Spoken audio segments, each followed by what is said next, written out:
이삭이 심히 크게 떨며 가로되, 이런 제목으로 창세기 강의를 이어가겠습니다. 이삭과 리브가는 분명히 에서와 야곱을 가졌을 때 그들을 향한 하나님의 뜻이 무엇이었는지를 하나님께 들은 자들이었습니다. 그럼에도 불구하고 그들은 에서와 야곱에 대한 편애로 말미암아 하나님의 뜻을 거스려서 자신들의 생각과 계획대로 하나님의 축복을 좌지우지하려는 어리석은 행동을 범하게 된 것을 성경은 우리에게 말씀하고 있습니다. 인간은 언제나 하나님의 뜻을 분별하고 그것을 준행함에 있어서 한없이 미력하고 어리석지만, 하나님께서는 때때로 우리의 삶에 깊숙이 관여하시고 간섭하셔서 마침내 결국은 하나님의 뜻이 이루어지도록 섭리하시고 역사하시는 분이심을 우리는 성경을 통해서 깨닫게 됩니다. 그럴 때 성도는 우리를 위해서 일하시며 인간의 어리석음에 의해서 굽어진 것을 다시 곧게 펴시는 하나님의 역사와 섭리 앞에서 하나님을 경외하는 마음을 갖지 않을 수 없게 되는 것입니다. 이 또한 우리의 믿음을, 하나님을 향한 신뢰를 크게 증가시키시는 하나님의 놀라운 섭리라는 것을 발견하게 되기 때문이죠. 리브가와 야곱은 간계를 써서 마침내 이삭으로부터 축복을 받아내게 이릅니다. 그러나 어머니와 동생이 자신에게 주어져야 될 축복을 갈취한 사실을 전혀 알지 못한 채 들판에서 사냥을 마친 에서가 이제 돌아오고 있습니다. 하나님의 뜻을 무시하고 가족을 속이면서까지 복을 쟁취하고자 한 일이 어떤 파국적인 결과를 맺게 되는지 성경은 이제 우리에게 그것을 똑똑히 보여주고 있습니다. 30절과 31절을 다시 보면, 그리고 이삭이 야곱을 축복하기를 마쳤을 때 야곱이 곧바로 그의 아버지 이삭 앞에서부터 나갔다. 그때 그의 형 에서가 그의 사냥으로부터 돌아왔다. 그리고 그도 또한 맛있는 음식을 만들었다. 그리고 그가 그의 아버지에게로 가져갔다. 그리고 그가 그의 아버지에게 말하였다. 내 아버지여, 일어나소서. 그리고 아들의 사냥한 고기를 드십시오. 그리고 당신 마음껏 나를 축복하소서. 이렇게 기록되어 있습니다. 이삭이 야곱을 축복하자마자 에서가 돌아왔습니다. 원문에는 그 시점이 그렇게 야곱을 향한 이삭의 축복 바로 그 직후에 에서가 들어온 사실을, 사냥에서 돌아온 사실을 분명히 적시하고 있습니다. 야곱과 리브가가 간계를 써서 축복을 갈취할 때 그 모든 일들이 에서가 돌아오기 직전에 모두 다 이루어졌다라는 것을 우리에게 분명하게 말씀하고 있는 것이죠. 이것은 무엇을 시사하는 것일까요? 비록 야곱이 축복을 받는 일이 하나님께서 원하시는 방법과 때에 하나님의 뜻대로 이루어지지 않았더라도 하나님께서는 인간의 운명을 좌우하시고 모든 사건의 배후에서 결국 하나님의 뜻이 이루어지도록 역사하고 계시는 하나님이시라는 것을 우리에게 깨닫게 하는 것입니다. 또한 모든 죄악을 강제로 막으시는 하나님이 아니시기에 때로는 하나님의 뜻대로 모든 일들이 이루어지지 않더라도 그것이 순적하게 순순히 진행되도록 허용하시는 하나님이라는 것을 우리에게 발견케 하고 있습니다. 에서는 여전히 아직 자신에게 축복을 받을 권한이 있고 자신에게 축복이 임할 것이라는 확신을 가지고 기쁜 마음으로 아버지 이삭을 위해서 사냥을 했고 요리를 해서 아버지에게로 가져갔습니다. 그리고 일어나 자신이 준비한 요리를 드시고 자기의 축복을 해달라고 아버지에게 요구하고 있었습니다. 에서가 얼마나 무지하고 어리석은, 그 자신이 행한 일들에 대해서 쉬이 기억하지 못하고 항상 가벼운 생각으로 일관하는 사람인지를 잘 알 수 있는 대목이 이제 성경에 드러나고 있습니다. 그는 분명히 동생 야곱에게 팥죽 한 그릇의 장자권을 팔았던 자였습니다. 그런데도 그는 사냥을 해서 요리를 한 이후에 아버지에게 축복을 요구하고 있는 것은 그 자신이 이제 축복과는 전혀 무관한 자라는 사실을 스스로 대수롭지 않게 여기고 있거나 아니면 그 사실을 망각하고 있음을 보여주는 것입니다. 그는 이미 장자가 아니고 하나님께 복을 받을 복이 없는 자였습니다. 그는 그렇게 하나님의 영원한 언약의 복에 대해서 아무런 관심도 없었던 자였습니다. 그렇지 않았다면 그는 어리석게도 자기의 장자권을 그렇게 쉽게 동생에게 양도하지 않았을 것입니다. 그렇게 경솔했던 에서가 지금 아버지에게 요구하고 있는 축복이라고 하는 것이 그럼 어떤 축복을 말하는 것이겠습니까? 당연히 현세적이고 물질적인 그런 축복이었을 것이라는 것은 의심의 여지가 없습니다. 오늘날 교회 안에도 이 어리석은 에서의 후예들이 적지 않습니다. 많은 사람들이 오늘도 교회를 다닙니다. 그러나 자신들이 받은 진정한 축복은 영원한 나라를 받은 궁극의 영생의 복이라는 사실에 대해서는 대수롭지 않게 여기면서 오직 현세 기복적인 이 땅에서의 번영과 형통과 장수와 물질적인 복만을 사모하면서 하나님께 복받기를 간구하는 사람들, 그들은 모두 에서의 후예인 것이죠. 이들은 모두 진정한 의미에서 하나님의 복이 무엇인지를 알지 못하는, 아니 알고자 하지도 않았던 그 에서와 닮은 꼴이라는 것을 분명히 말할 수 있습니다. 에서는 영원한 복을 요구한 것이 아니었습니다. 에서가 하나님께 복을 받기 원했어도 하나님께서 주시지 않으신 것이라는 억지 주장은 설득력이 없습니다. 그가 원하는 복은 하나님께서 말씀하시는 궁극의 복과는 전혀 다른 복이었기 때문입니다. 하나님에 대해서 무지한 채로 오늘도 이 세상에서 형통한 삶을 누리는 그 복을 받기 위해서 아버지에게 요리를 대접하는 에서와 같은 그런 기복신앙을 가진 자들은 오늘도 교회 안에 넘쳐나고 있습니다. 깨닫는 은혜가 여러분에게 있기를 바랍니다. 32절에서 33절을 이어서 보십시오. 그때 그의 아버지 이삭이 그에게 말하였다. 너는 누구냐? 그때 그가 대답하였다. 나는 당신의 아들 곧 당신의 맏아들 에서입니다. 그때 이삭이 매우 심히 크게 떨었다. 그리고 그가 말하였다. 고기를 사냥하여 내게 가져온 자가 누구냐? 그리고 내가 오기 전에 내가 다 먹었다. 그리고 내가 그를 축복하였다. 정녕 그가 복을 받을 것이다. 이렇게 기록되어 있습니다. 자, 이 구절에서 우리가 가장 유의해 보아야 될 부분은 이삭이 심히 크게 떨며라는 대목입니다. 장남인 에서에게 축복을 해야 할 일을 다 했다고 생각하고 있었던 야곱에게 경악할 일이 벌어집니다.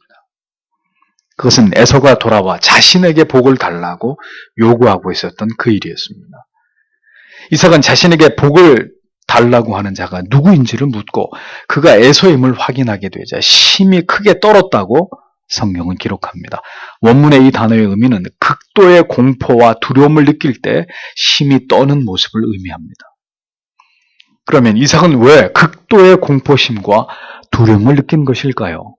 아들 에서에 대한 두려움이었을까요? 아닙니다. 이삭은 에서가 아닌 야곱에게 하나님의 축복이 임했다는 사실을 깨닫게 된 그 즉시, 그 순간에 하나님에 대한 두려움에 사로잡혔던 것입니다.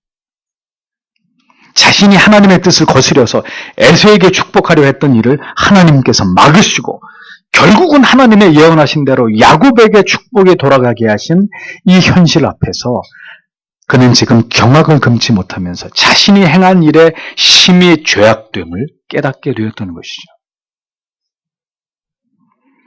자기의 의지와 고집과 달리 한치의 오차도 없이 하나님의 뜻을 이루고야 마시는 그 하나님 앞에서 이삭은 하나님을 향한 두려움과 경외감에 사로잡힐 수밖에 없었던 것입니다.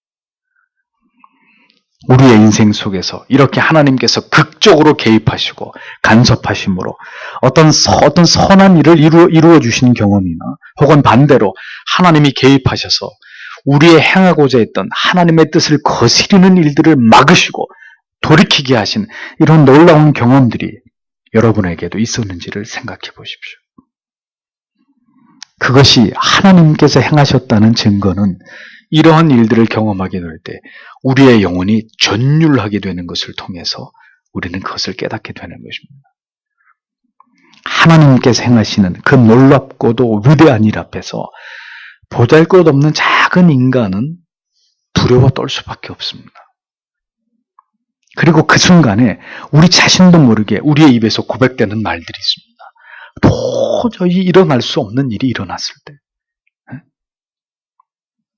우리는 그 순간에 어떻게 고백합니까? 하나님께서 하셨습니다.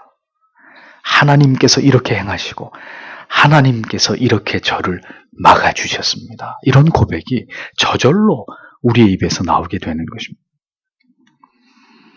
하나님께서 이렇게 이삭이 축복한 자식이 자신이 편애했던 에서가 아니라 하나님께서 사랑하신 야곱이었다는 사실을 하나님은 이삭에게 분명하게 깨닫게 하셨습니다. 그렇게 하나님은 하나님의 사랑하는 종 이삭을 하나님 앞에 굴복시키고 계셨던 거죠. 네 뜻대로 되는 것이 아니라 내 뜻대로 되는 것이다. 하나님은 그것을 이삭에게 가르치고 계셨던 것입니다. 이삭은 에서에게 야곱이 먼저 자신에게로 나와왔고 그가 준 요리를 먹고 그에게 축복한 사실을 말했습니다. 그리고 이삭은 에서에게 말합니다. 그가 정녕 반드시 복을 받을 것이니라. 이 말은 자신이 야곱에게 행한 축복은 절대로 돌이킬 수 없는, 변개할 수 없는 신적인 것이다. 그것을 확언하는 말입니다. 하나님의 뜻을 어기고 에서에게 복을 주고자 했던 이삭이 에서에게 이렇게 단호하게 말하게 된 것은 이제 이삭이 두렵고 떨림으로 하나님께서 간섭하셔서 행하신 일을 목도했기 때문이고 하나님께서 행하고자 하시는 일은 인간이 절대로 어찌할 수 없다는 것을 분명히 깨달았기 때문입니다. 인간의 모든 기륭 화복은 하나님의 절대적인 주권에 달려있는 문제라는 것을 우리는 기억해야 될 필요가 있습니다. 하나님의 복은 인간의 행위나 의지에 의한 것이 아니라 하나님의 뜻과 섭리에 의한 것이라고 성경은 분명히 말씀하고 있는 것이죠. 하나님께서 영생 얻을 자로 정한 자는 반드시 그를 다듬고 연단하시고 거룩한 하나님의 자녀로 빚어서 결국은 천국으로 인도하고야 마시는 하나님이십니다. 그러하기에 하나님께서는 신자의 전 인생에 관여하시고 간섭하시고 그들을 다듬어 가십니다. 하나님께서는 결코 세상 사람들에게서 저런 악한 자도 예수를 믿고 교회를 다닌다는 이유만으로 천국에 들어갈 수 있다는 말인가? 하나님이 불공평한 분으로 항의와 비난을 받게 되는 일을 하나님은 절대로 용납하시는 분이 아니십니다. 그러하기에 하나님께서는 거듭난 하나님의 자녀들에게 거룩과 순교를 요구하시고 보다 탁월한 도덕적이고 윤리적인 기준을 요구하시면서 하나님께서 원하시는 모습으로 우리가 성숙해 되어지고 성화되어져 나아가도록 평생의 삶 속에서 우리를 깎고 다듬어 가시는 아버지시라는 것을 우리에게 계시하고 있는 것입니다. 때로는 우리의 예상과 바람과 전혀 다른 방향으로 우리의 인생을 이끄시고 하나님의 섭리 속에서 우리가 생각지도 못했던 우리의 계획에 완전히 뒤집힌 어떤 결과를 얻게 하심으로 하나님께서 우리의 삶을 주관하고 계시고 섭리하고 계심을 생생하게 경험하게 하시는 하나님은 그런 아버지십니다.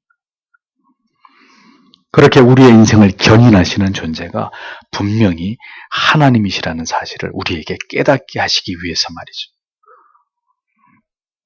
아브라함과 이삭과 야곱도 성경에 등장하는 모든 하나님의 사람들이 모두 이와 같은 하나님의 깎고 다듬으시는 과정을 하나님의 개입과 간섭과 섭리의 모든 시간을 통과한 자들이었다는 것을 성경은 우리에게 일관되게 이것을 설명해주고 있는 것입니다.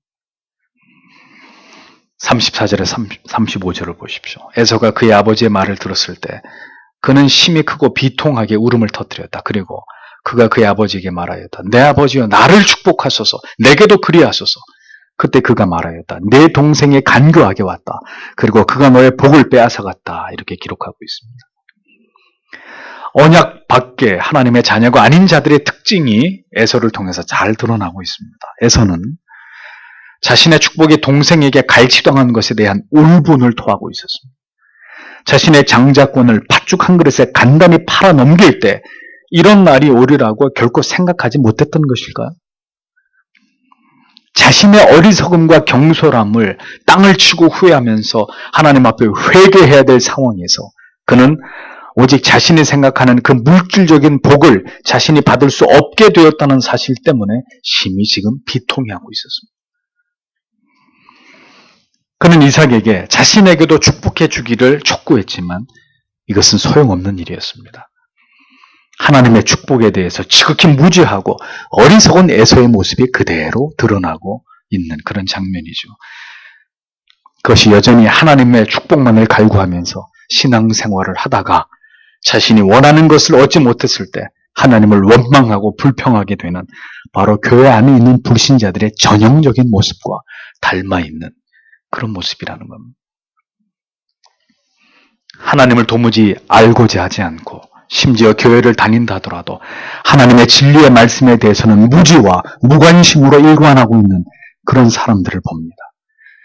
오직 모든 관심은 이 땅에서의 출세와 성공보다 나은 삶에 고정된 채로 살아가고 있는 신자가 아닌 교인들이 있다는 말입니다. 단언하건대 그들은 모두가 에서와 동일한 언약 받기 사람들일 뿐입니다. 에서가 장자권을 우습게 여겼듯이 지금도 불신자들은 예수 그리스도로 말미암은 복음을 우습게 여깁니다. 지금도 교회 안에는 있어도 예수 그리스도 밖에 있는 자들이 적지 않습니다. 그것은 그들의 관심사가 무엇인지를 보면 어렵지 않게 알 수 있는 것입니다. 하나님을 사랑하는 것 같으나 이 땅에서의 보다 나은 삶을 꿈꾸고 참된 진리를 추구하는 것 같으나 결정적일 때는 이기적이고 자기의 이익을 앞세우는 사람들, 그들이 바로 언약 밖에 있는 사람들입니다. 영생을 바라보지 못하고 내세를 소망하지 못하는 영적인 소경들이란 말이죠. 그들의 관심은 오직 이 땅에서 자신들이 얼마나 하나님께 복을 받는 것인가, 복을 받을 것인가의 그 문제에 집중되어 있을 뿐입니다. 그토록 참된 복음에 대해서, 구원하는 올바른 믿음에 대해서, 참된 회심의 필요성에 대해서 듣고 또 들었어도 바른 복음과 참된 진리를 가볍게 여겼던 모든 자들은 예외 없이 결국 지옥의 불못에 떨어져서 그곳에서 슬피울며 이를 알게 되는 결과가 있게 될 것이라는 거죠. 에서의 이 비통한 울음은 바로 그 지옥의 밑바닥에서 울부짖게 될 하나님을 알지 못하는 자들의 그 최후에 대한 예표인 것입니다. 이삭은 에서에게 내 동생 야곱이 간교하게 내게 줄 복을 빼앗아갔다고 말하고 있습니다.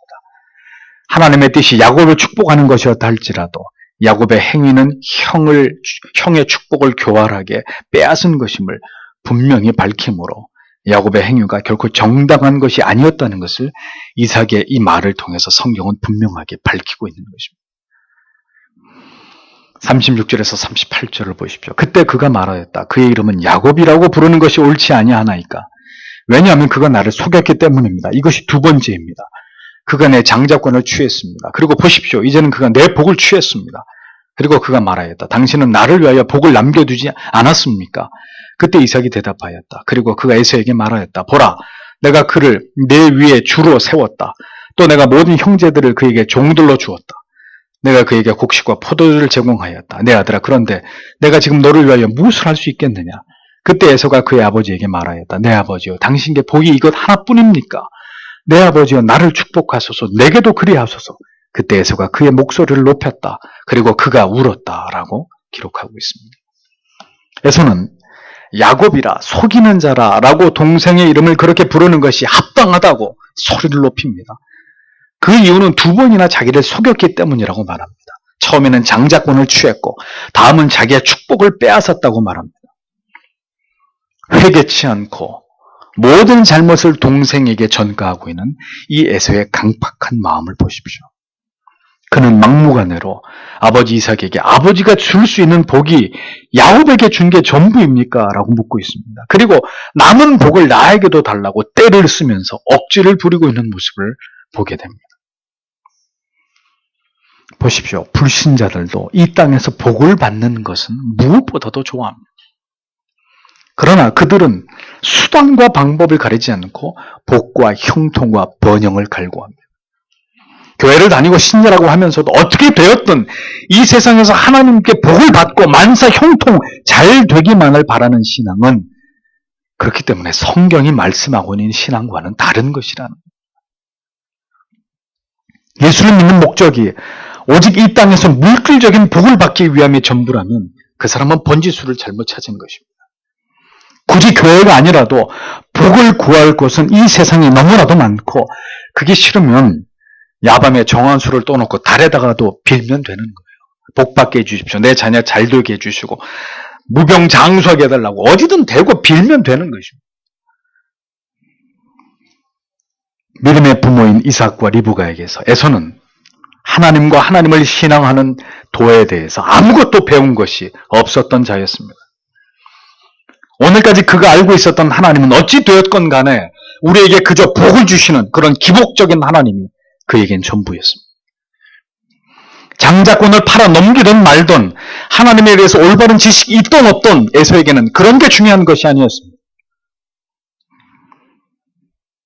그는 오직 자기가 잘 되는 것, 이 세상에서 아비가 빌어주는 복을 받아서 잘 되는 것만이, 모든 것이 쉽고 편한 길로 잘 나가는 것만이 그에게는 중요한 것이었습니다. 세상에서 가장 불쌍한 사람이 누군지 아십니까?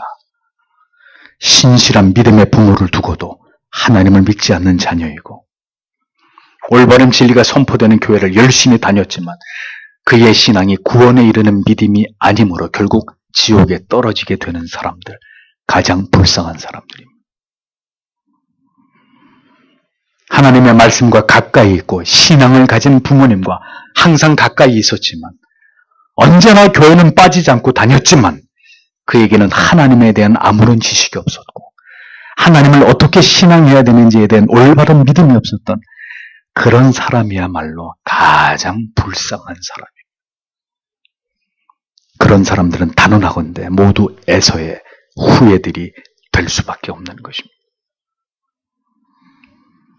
이삭은 통곡을 하며 자기를 위해서도 남겨진 축복을 달라는 에서에게, 이미 그가 알 수 있는 축복은 모두 야곱에게 주어졌으며 그 내용이 무엇인지를 밝히고 있습니다. 그가 내 위의 주인이 되고 너는 종이 되며 모든 형제들이 그의 종들이 될 것이고 곡식과 포도주가 끊이지 않는 축복이 야곱에게 주어졌다는 사실을 에서에게 설명했습니다. 하나님의 언약은 그런 것입니다. 그 언약의 당사자에게만 주어지는 것이고 그 언약에서 제외된 사람들을 위한 축복의 언약은 털끝만큼도 존재하지 않는 것입니다. 불신자에게도 받을 복이 있지 않을까? 천만에. 불신자들에게 임하는 하나님의 복은 아무것도 없습니다. 39절에서 40절을 보십시오. 그때 그의 아버지 이삭이 대답하였다. 그리고 그가 그에게 말하였다. 보라, 너의 거주지는 땅의 기름짐으로부터 그리고 하늘의 이슬로부터 먼 곳이 될 것이다. 그리고 너는 너의 칼로서 살아갈 것이다. 그리고 너는 내 형제를 섬길 것이다. 그리고 내가 휴식이 없을 때 너는 내 목으로부터 그의 멍에를 깨트릴 것이다. 이렇게 기록되어 있습니다. 뜨다라는 말은 거리가 생기거나 거리가 멀다는 의미입니다. 따라서 이삭이 에서에게 한 말은 축복이 아니라 저주에 가까운 말이죠.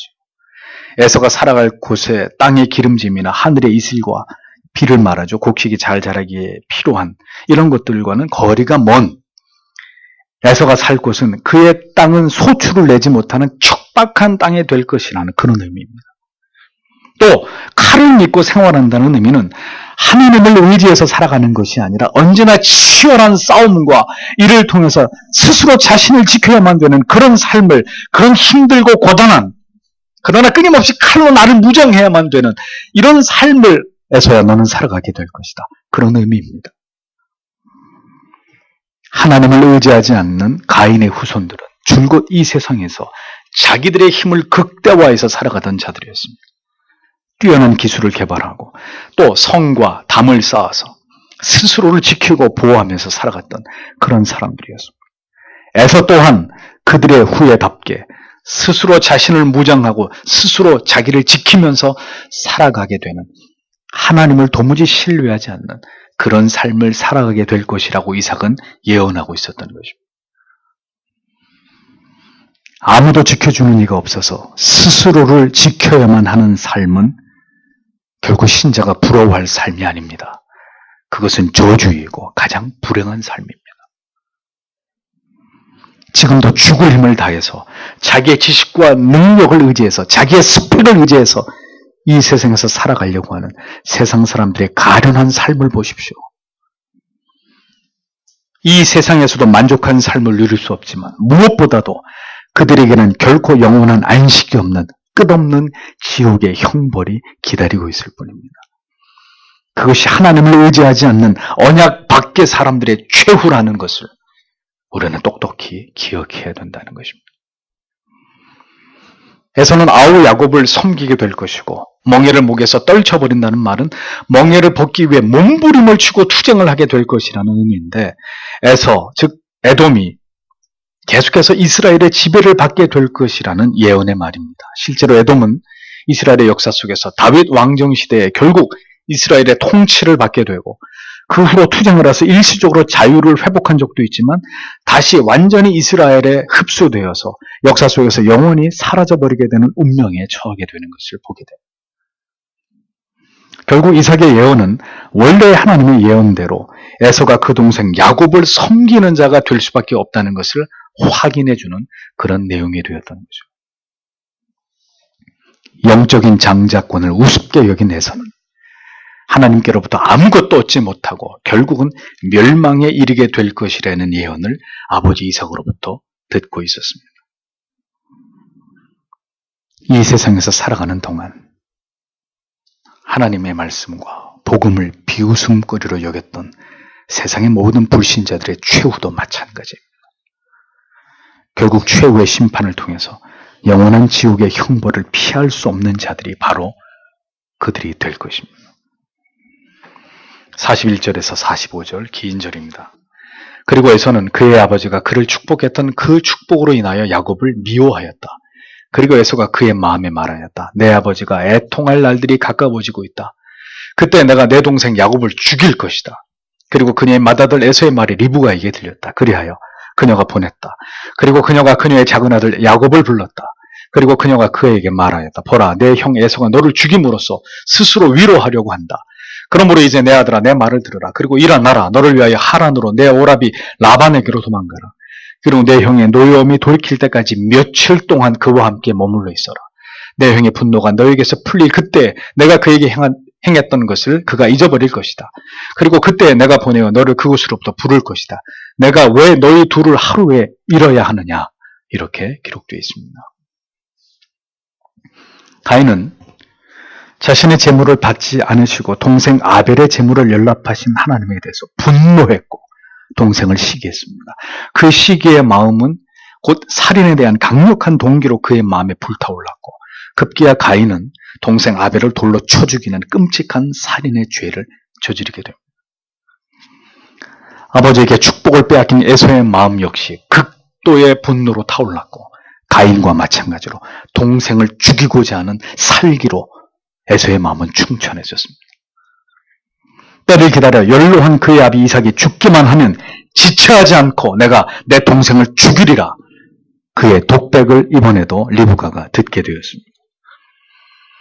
동생을 죽이겠다는 말을 들은 리브가는 왜 당장 에서 앞에 달려나가서 그 아들을 꾸짖지 않은 것일까요? 네가 지금 무슨 소리를 하는 것이냐? 응? 이미 리브가의 마음도 죄책감을 느끼고 있었기 때문에 동생을 죽이겠다는 에서의 말을 가로막지 못하고 있었습니다. 그가 편애하는 아들 야곱이 하나님의 축복을 받도록 이삭과 에서를 속이는데 적지 않은 역할을 한 장 본인이 바로 에서의 어미이기도 한 자기 자신이었다는 것을 리브가는 그의 양심이 그것을 깨닫게 하고 있었기 때문에 동생을 죽이겠다는 에서를 어찌할 수 없는 그런 상황에 그런 비참한 상황까지 이르게 되는 것입니다. 그녀는 에서를 책망하지 못하고 이 사실을 다시 야곱에게 알리고 대책을 세우기에 이릅니다.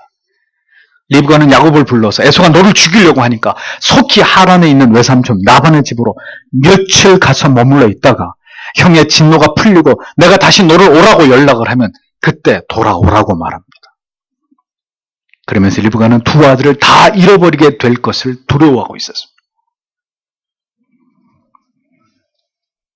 야곱이 에서에게 살해될지도 모른다는 두려움과 그렇게 에서가 야곱을 죽이고 나면 하나님께서 에서도 벌을 주셔서 그도 죽게 되든지 아니면 자신이 사랑하는 아들 야곱을 죽인 에서를 이제 다시는 아들로 인정할 수 없어서 그를 자기의 마음에서 내치게 될지 지금 리브가의 마음은 복잡했고 이 두 아들을 잘못하면 다 잃어버릴 수 있을 것에 대한 두려움에 휩싸여 있었습니다. 리브가는 자신이 행한 이 불의의 대가로 이제 일어나게 될지 모르는 일들에 대한 극도의 두려움을 갖게 된 것을 성경은 분명하게 증언하고 있는 것입니다.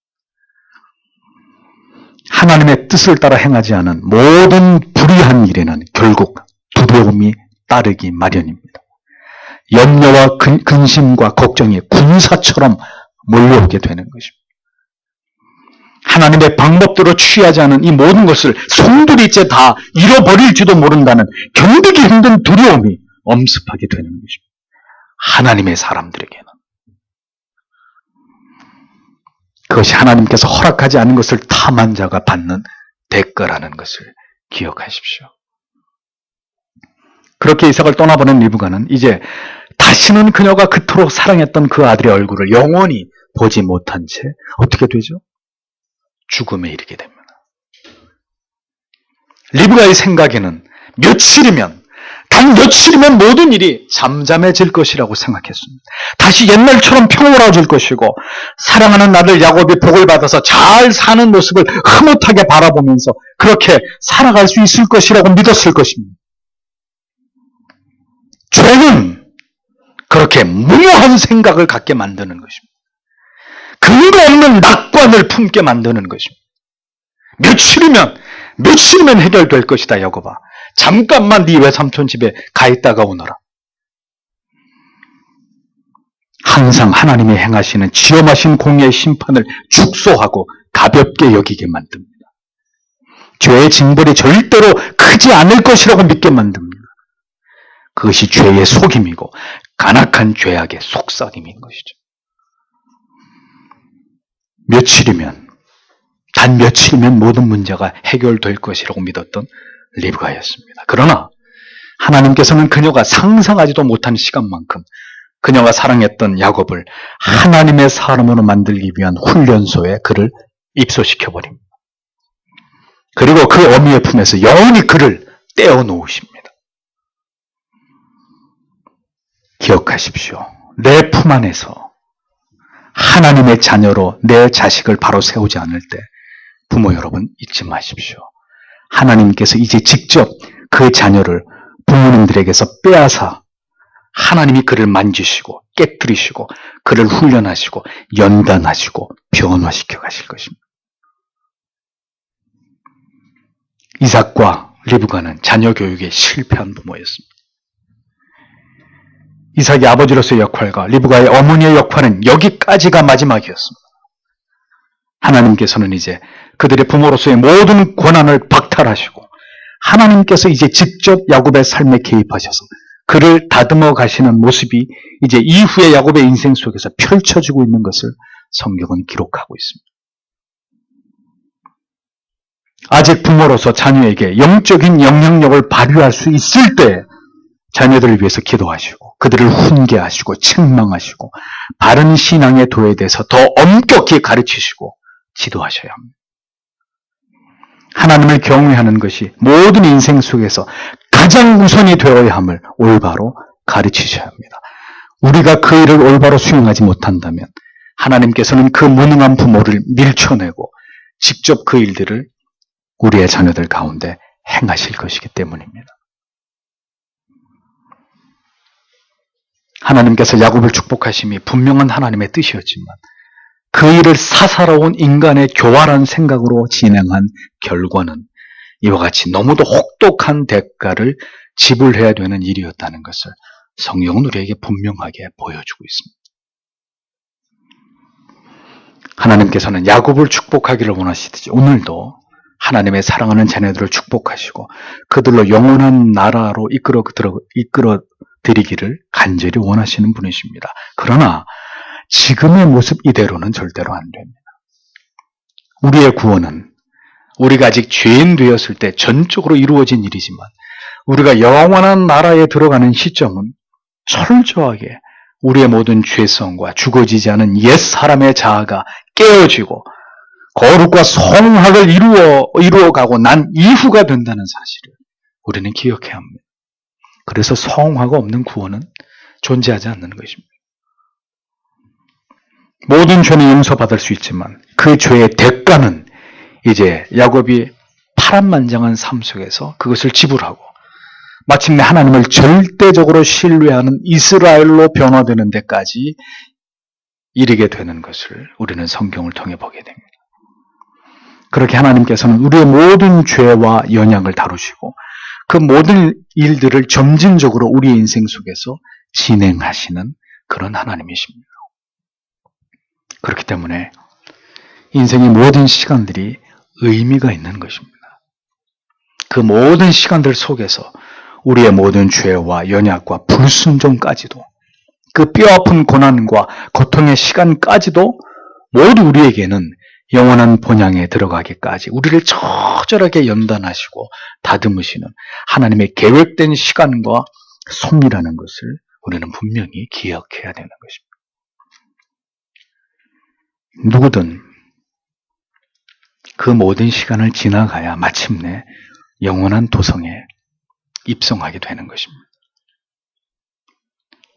더욱 하나님과 하나님의 뜻을 정교하고 구체적으로 이해하고 깨닫게 되는 은혜 속에서 우리는 점점 더 온전한 하나님의 사람들로 변모되어 가는 것입니다.